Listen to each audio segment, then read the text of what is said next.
వైరాతో కలిసి జోష్న ఆడిన నాటకాన్ని అయితే ఇంకా కార్తీక్ అయితే మొత్తం బయట పెట్టేస్తాడు.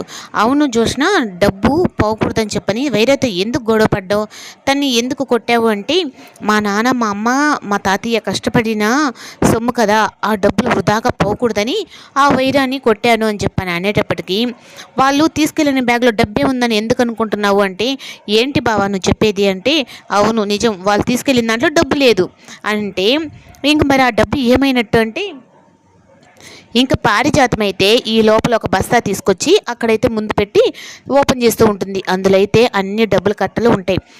ఇవన్నీ ఎలా చేశారంటే, మేము అక్కడికి ఎంటర్ అయినప్పుడే వైరా అని నాకు తెలీదు, కానీ ఆ పెట్టెలో మాత్రం ఇటుకరాలు పెట్టి మేము ఈ డబ్బంతా కొట్టేశాము అన్నట్టుగా అయితే ఇంకా కార్తీక్ అంటాడు.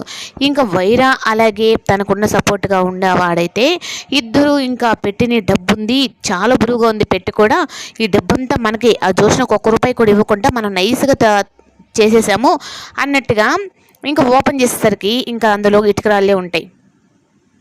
ఇంకా పారిజాతం చేసిన పనికైతే ఇంక శివనారాయణ పారునైతే, సభాష్, ఈ ఒక్క విషయంలో నువ్వు కరెక్ట్గా ఆలోచించావు, మన డబ్బు ఎక్కడికి పోకుండాని.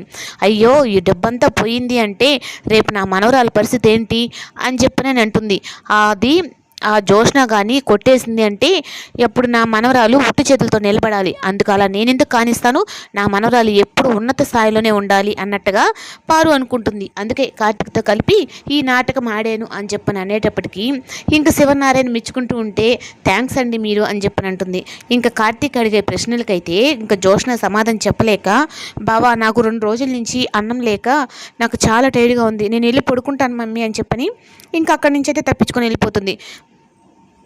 ఇంకా సుమిత్ర దశరథ అయితే ఇంకా జోష్న విషయంలో కాస్త అనుమానం అయితే వాళ్ళకి మొదలవుతుంది.